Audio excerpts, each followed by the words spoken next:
Oh my God, I think it worked. We're live. You are correct. Oh my God. The little red button up there says live, and the little it microphone does. is there. Look at that. So Can you it's hear us? I mean, I know. I can't tell. I mean, I was listening to this and it's not doing anything, but I'm going to assume that it is. Well, let's hope so. Let us hope so. Also, this is going to be a really boring show for you all, folks. People will watch me and have no idea what I'm saying because unlike a silent movie actress, I'm not emoting. Well, we're going to try to come into a little more detail about the Secret Adversary. We saw the 19. Look, I have eyebrows now. I put on eyebrow pencil. Oh, how nice! Thank you. Oh, and see, and mascara too. Look, you know, it's this. I have eyelashes. It's this professionalism that makes us stand apart from all other Agatha Christie streamers on YouTube. Well, we're the only game in town for Agatha Christie streamers on YouTube, so we're it, folks. Yep. Oh, you used the wrong coffee cup. We're not advertising the Mechanicsburg Mystery Bookshop. All right. Oh, anyway. We'll fix it in post. Meanwhile, this is why I am the talent and not the tech.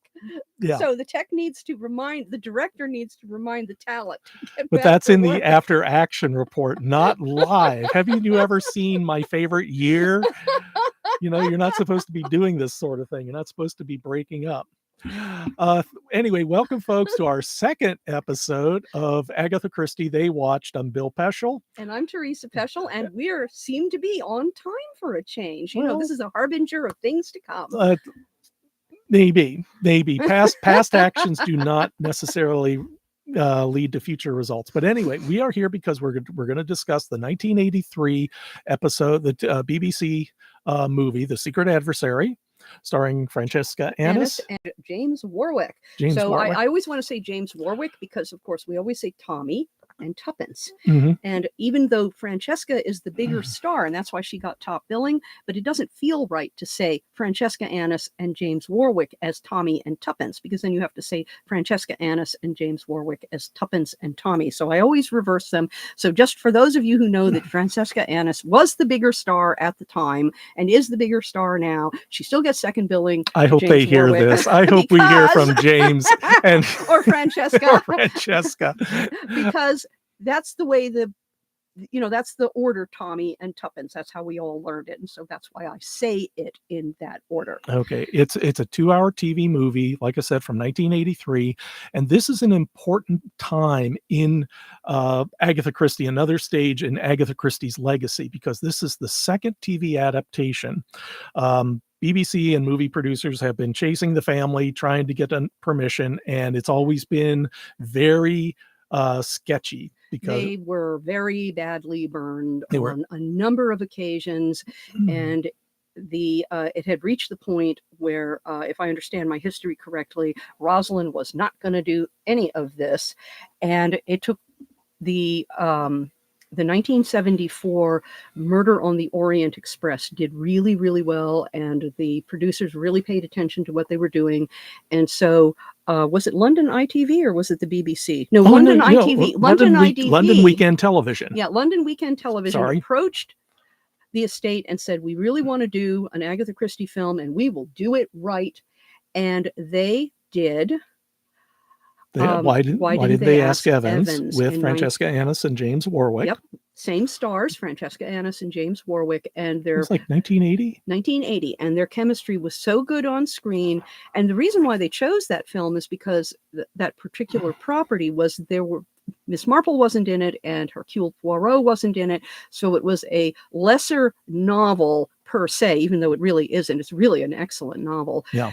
And with one of the great titles in the oeuvre, Why Didn't They Ask Evans? But anyway, Francesca and James did such a good job, and the film did so well, and the production company was so respectful of the property and of the family. They were so easy to work with that when they came back and said, we'd like to do more, and somebody proposed The Secret Adversary so they could take advantage of Francesca and James' chemistry, and now we have The Secret Adversary.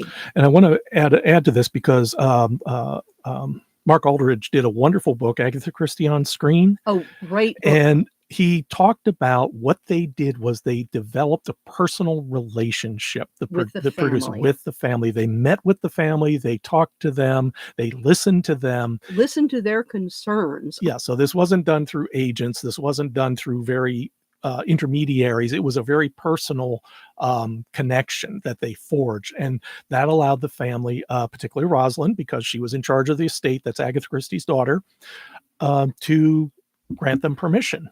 Yeah, because she knew how her mother felt about truly dreadful previous film adaptations. Like the Alphabet Murders, in which they Like, told her, don't see this. it is so Don't see terrible. this. It is so terrible. Don't do it. Yeah.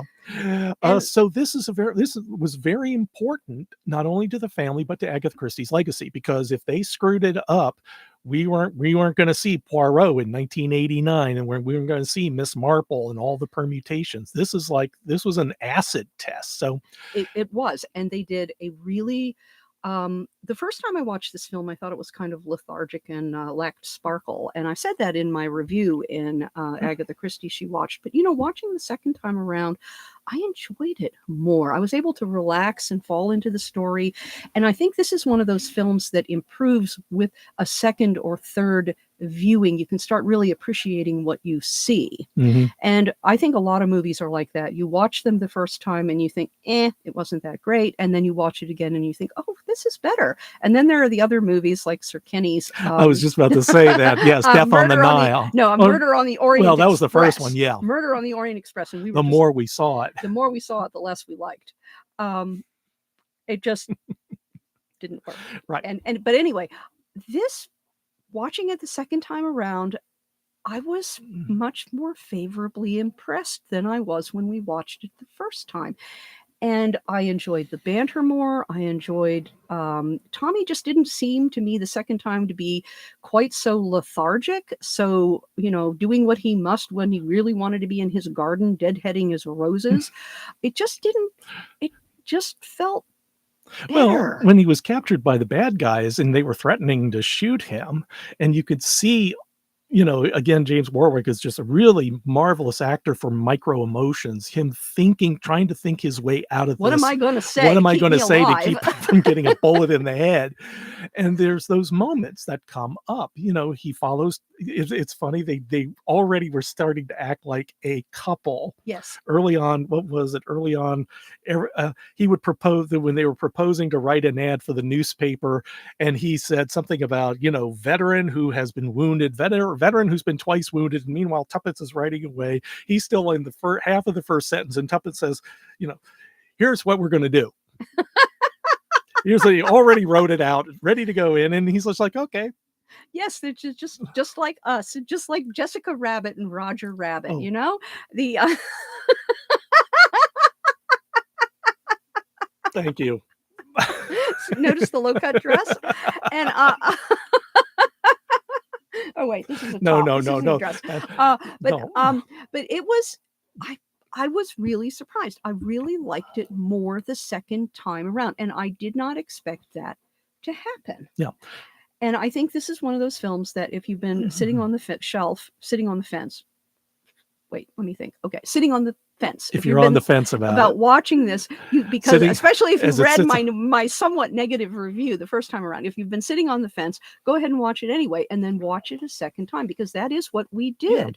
Yeah. Well, and I still gave it, according to the book, according to Agatha Christie She Watched, you gave it 4.5 stars for fidelity to text. Oh, it is extremely faithful to the text. Very, very faithful. Extremely faithful. Whole scenes that were basically taken, they were taken from the book. Obviously, the script was modified a bit, but the scenes are all there, and the characters are all there too. Yeah, and I gave it 3 stars, and I think now I would give it 3.5 to 4. It's still not a perfect quality film of movie, because for quality of film, because it still isn't a perfect film, because there are lethargic passages, and Gavin O'Harley has one of the worst Texas accents I think I've ever heard. And you haven't lived, you see a redheaded Irishman try to talk like Texan, and he says, "Oh, we got into a row about this," and I'm thinking, no, that's not. Texans don't say rows. They don't have rows in Texas. They have shooting matches. Scrap. We got into a scrap. See, that's how you talk Texan. What can I say? But it was still fun. It was fun, and it was still fun. better. It was better. And if you want to feel smug about an American accent, you just watch this and say, because British accents, British actors are very good. Like the guy who did House, whatever, Hugh Laurie, beautiful accent on House. And then you listen to this guy trying to do a Texas accent, or some of the ones we had, the other ones, they were doing a Western accent as well. They do it with mirrors. Oh my God, Wally Hutt. The actor Hutt. playing Wally Hutt, he just couldn't decide on what his accent was. It was going to be Texan one moment, and then it's Yorkshire the next. No, then he sounded like he was from the upper Midwest, where they all talk like TV newscasters. Flat. There's no accent whatsoever. So, but that's fun. But it was that's always fun. It was a fun movie, and it is very important in the canon too, because The Secret Adversary, for those of you who are not familiar with it, and we have a wonderful annotated version of it that gives you tons of background information, the history behind the mystery, including Bill even found from a newspaper serialization in 1923. You found a newspaper serialization and found the illustrations and inserted them into the text. Yeah. But there's a ton of material going on. No, you have to make it stand up so people can see the cover. Well, I will. Just give me a moment, okay? But because for some reason it wasn't showing up in that particular version, but wanted to see if you could see that. And whatever newspaper in America did this, they did it only for their newspaper. And there was like 30 or 40 of them. And they've never been seen ever since they were, Yeah, and this is one of the reasons why we do this is one of the reasons why we do the annotations, is so that we can find all of this wonderful stuff that has been utterly and totally forgotten, and then we set it up. And I didn't realize you had 2 office copies of The Secret Adversary. This was the mega one. This was the mega version. I really went to town on this. This is what happens when you have passion projects, because this don't make money. A third level Agatha Christie, 475 pages. I wrote a lot for this. And if you can find one of these, we discovered we had possibly didn't have the rights to some of the cartoons at the back end of the book. So if you spot one of these out there, it is a real genuine rarity, because we had to change the book. We learned along the way And the producers who made The Secret Adversary, let me swing back into this, they learned along the way too, because the first film that was made by London Weekend TV was Why Didn't They Ask Evans? And then they did the Seven Dials Mystery, which is totally worth seeing, because you've never seen anything like it, and they are remaking it theoretically right now on Netflix, and they've been talking about it for a year now, and who knows when that picture will come out. Right, this is the third, because Seven Dials was 81. Yeah, Seven Dials was 81. Wow. And they were really getting a feel for the characters and the setting and everything else like that for The Secret Adversary. Mm-hmm. But The Secret Adversary was, I think, an important project for another reason, and that is because when Agatha wrote this was her second novel. She had she had been writing. People don't realize that she started writing at like the age of 8. And she had numerous poems and an entire novel that she had never published, which the estate still has not published. Snow Upon the Desert, set in Egypt. She had written plays, which to my knowledge have never been seen other than by scholars. They haven't been published. And she wrote styles, and she wrote a zillion short stories. And then she wrote The Secret Adversary. She wanted something different. She wanted something more lighthearted. If you're looking for a traditional mystery, this is not it. It really is a romantic spy caper. Yeah. And it has a happy ever after. It fits into the broad standards of Romancelandia. And she kind of based Tommy on Archie and Tuppence on herself as a young, in love couple. They wanted adventure. They wanted to travel. They wanted to do things. They were still very happy at the time that she wrote this. And of course, that changed later on, but we won't go into that right now. But it was a novel that was close to her. And she only wrote 4 TNT novels. And TNT, she did something with them that she didn't do with anyone else. She had them age in real time. And it's like she tied them to very specific events, because the second TNT, which is M or N, was written in the early days of World War II, when no one knew what was going to happen. They didn't know what the end result was going to be, that the Germans would come storming after they had conquered France and come storming across the Channel. I think Dunkirk had just happened, and they had no idea. And it is a very claustrophobic, atmospheric, frightening novel when you realize nobody at the time had any idea what's going on. Yeah. And she wrote a number of short stories, and that's all she wrote. But they aged in real time. Yeah. And I think those characters were very close to her emotionally. And so it was really important that either London Weekend or BBC, I can't remember now who, when they did this, that they did a really good job. And they did such a good job that the estate said yes to filming most of the Partners in Crime short stories as the Partners in Crime TV arc.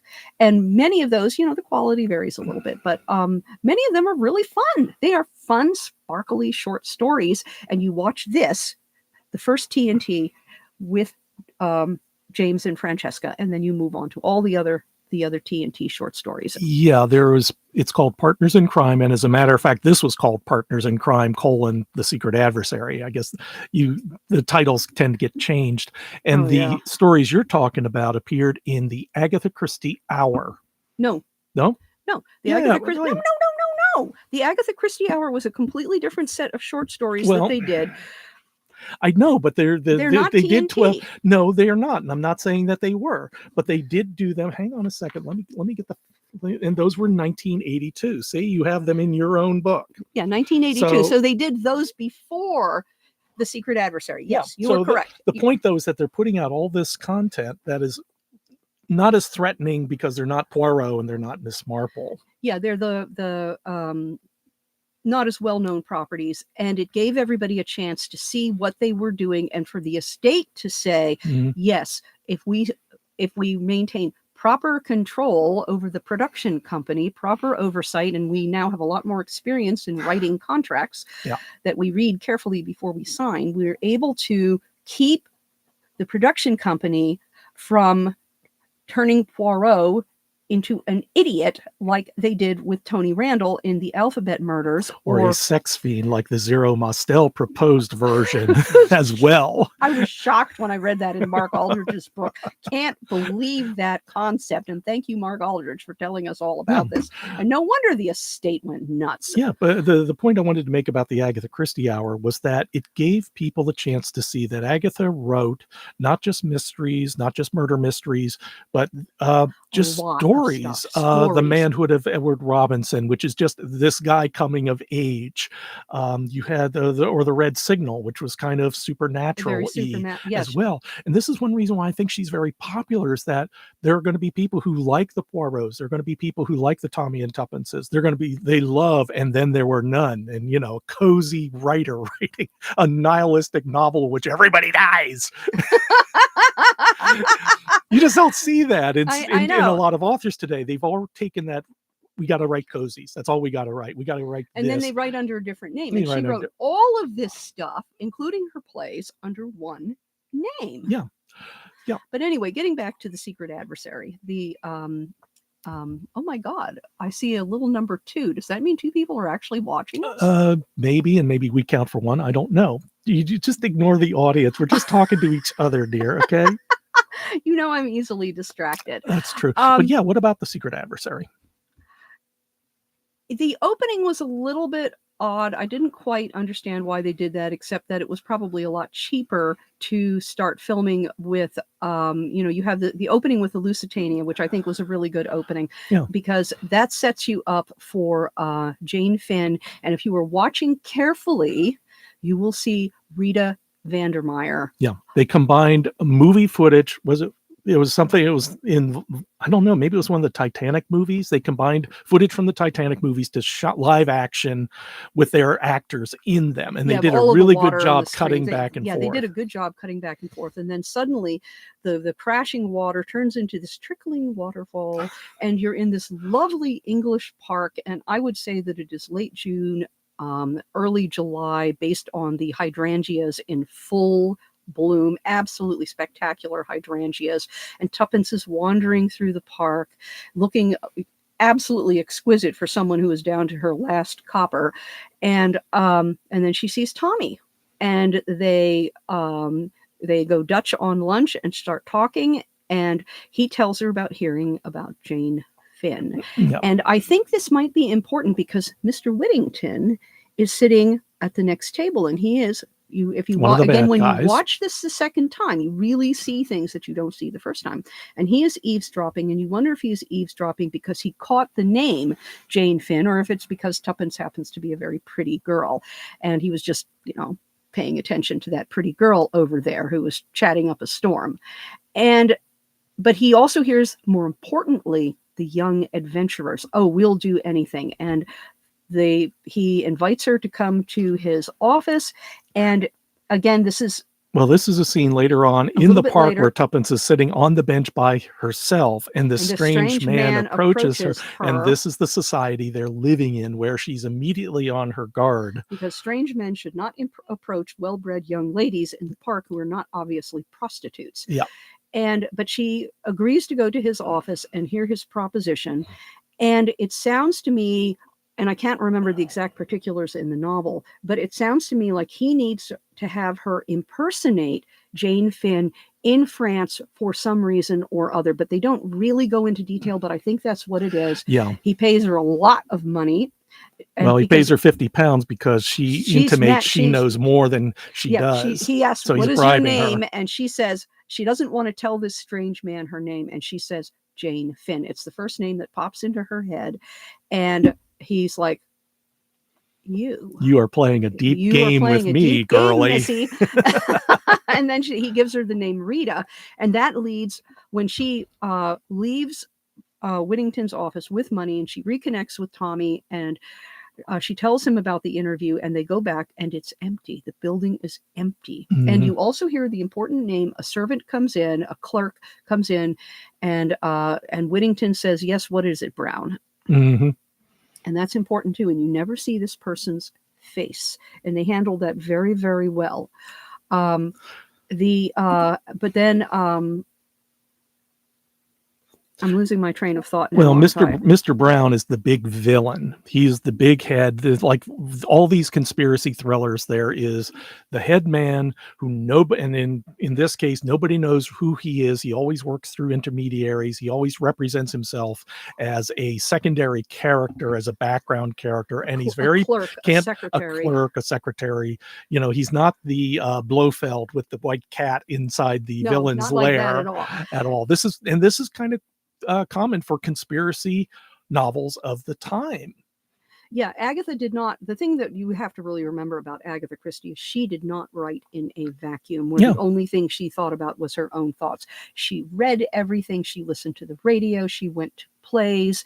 She read newspapers. She read magazines. Whatever it was that was going on in the world, she knew about it. She was a very well-read woman, and she did not live and write in a vacuum. But I remember what it was. Because of that conversation with Whittington, Tuppence also gains an adjacent to a clue, which is the name Rita. And it occurs to her that they should check the passenger list of the survivors of the Lusitania, because they've already talked to Mr. Carter and have discovered that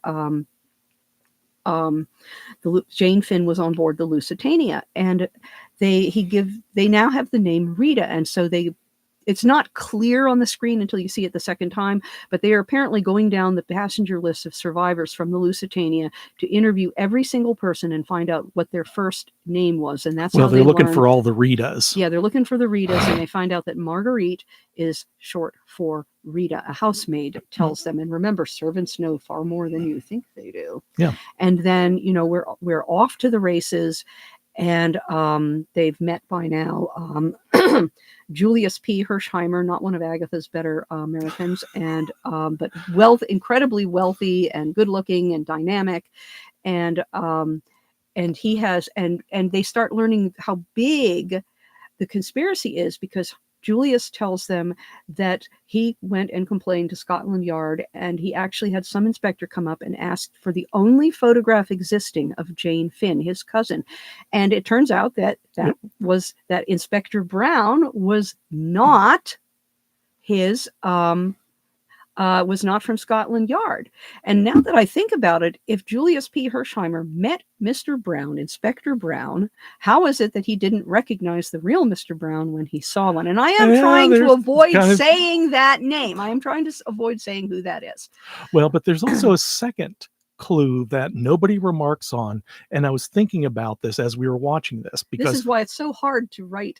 And, you have to go over it 50 times because you still miss stuff. Well, but even so, it doesn't matter, because the book is the book and nobody really thinks about this. Let's face it, Conan Doyle wrote a lot of, snakes that can hear. Yes, they can be trained. They can be trained on milk. And, well, you just wave it. It's still a good story. And then climb back up the bell pull, and you think, sure. Yeah, but the thing is, and this happens at the very beginning. Okay, we know Jane Finn has the treaty, right? Yes, we know Jane Finn has that the is treaty. At the beginning, because when Tommy and Tuppence goes to the Secret Service, there's the guy, whoever his name is, Mr. Carter. Thank you, knowing who Jane Finn is, and I'm thinking, wait a minute, how does anybody know that Jane Finn is involved in this, considering that the only spy that gave her the treaty died on the Lusitania? Yeah. And I think what Mr. Carter says is that we think it was Jane Finn because we know she was young and she was female, and among all the survivors, and she disappeared.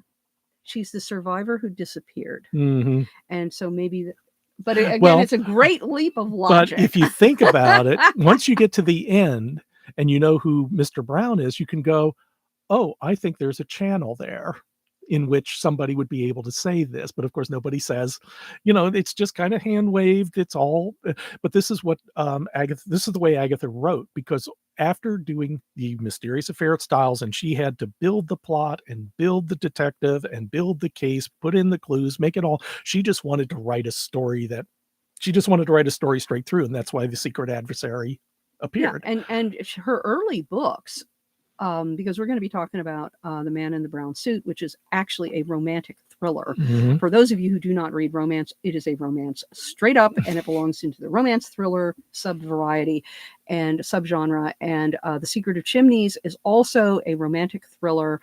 It is not a mystery per se. It is a romantic thriller with all of the trappings of a romantic thriller, including the happy ever after and revealed identities and so forth. And we'll talk about terrible film that was made, and God save me, I'll have to watch that awful movie again.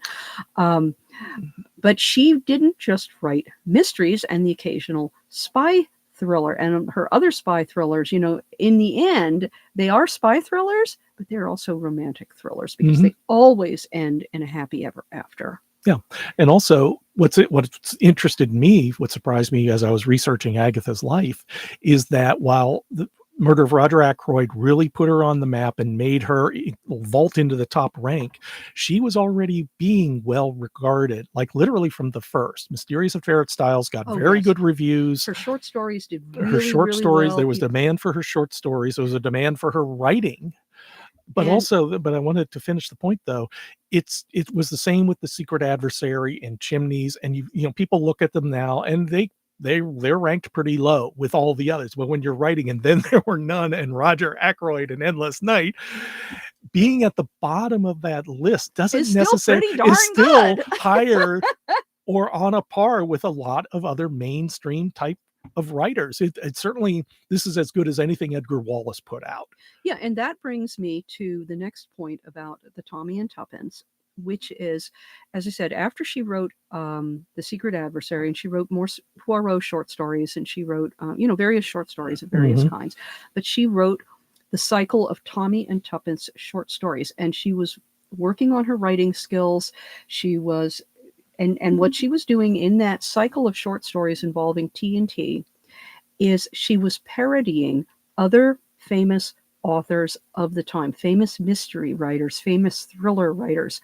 And she expected the audience of the time to know who they were by the fashion in which she wrote the story, by the style, the tropes, the wording. Well, they would deliberately say so in the book, in the stories themselves. Yeah, and now, when you read the partners in crime, and someday I certainly hope that somebody, it won't be us because we don't have the time, but somebody will release a version of Partners in Crime with the TNT story that Agatha wrote, and then the parodied author, a short story from them, so you can compare and contrast. Yeah. But of those authors, she parodied a whole long list of people. G.K. Chesterton's Father Brown, Baron O'Casey, the old man in the corner, of course, Sherlock Holmes, even herself, Poirot. even herself.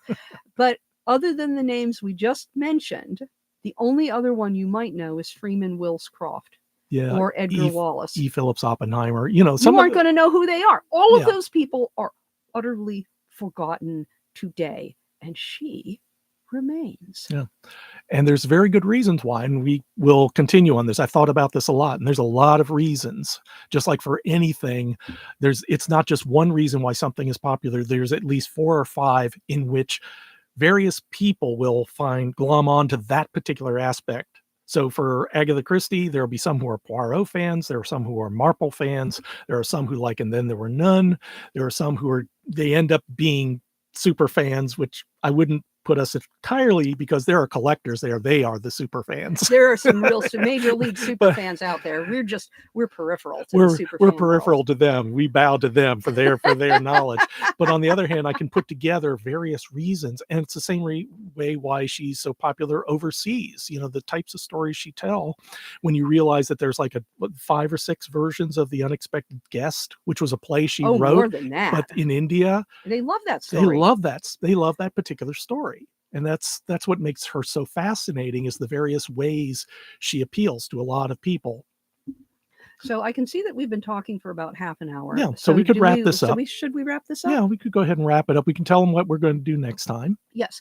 Well, next week is going to be, God save me, the 3rd Secret Adversary with David Walliams and Jessica Raines, and that film.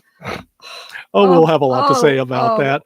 But some people love it. Some people love it. And if you love it, good. It could have been, the thing that is most distressing about that is it could have been really something great. And as a matter of fact, since they are doing another version of Secret Adversary, maybe somebody from there will listen to Teresa next week, because she has I have opinions. She has opinions, but a great thought about a meta arc that would really be fabulous. They could have really done it with David Walliams, but they didn't. But that's what we're going to do next week, and the week after that is going to be.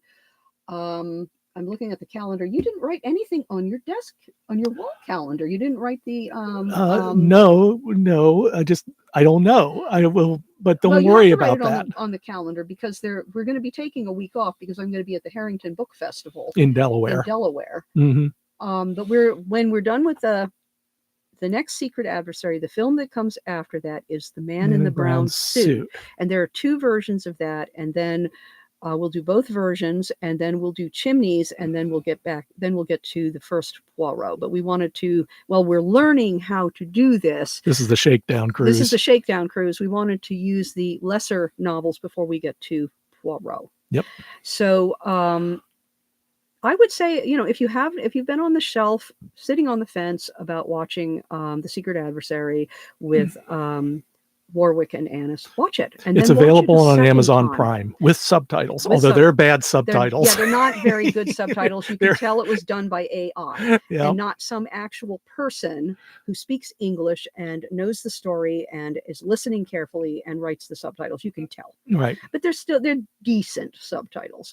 But I was surprised how much I liked it the second time around. And if you don't like it the first time around, you may want to watch it a second time to see if it improves. It did for me, and I did not expect that. Okay. Yeah. And if you're in America, you can pick up a copy of this complete annotated Secret Adversary. Yeah, not available in England, not available in the European Union. But thank you very much for watching, and we'll see you next week. And if you are a subscriber, we don't have comments enabled, do we? No, we don't. Oh, No, not yet. not We will yet, have a but we will chat. We will have a eventually chat, have a but chat we're moving learning once here. we We figure out really what got we're to do doing. this. We really got to take this slow. But yeah, eventually we'll have chat. So if you come in and ask questions, we'll be able to see them and answer them as well. All right. All right. So But I think that's it. And that's thank it. you so much. Oh, bye-bye. Mwah.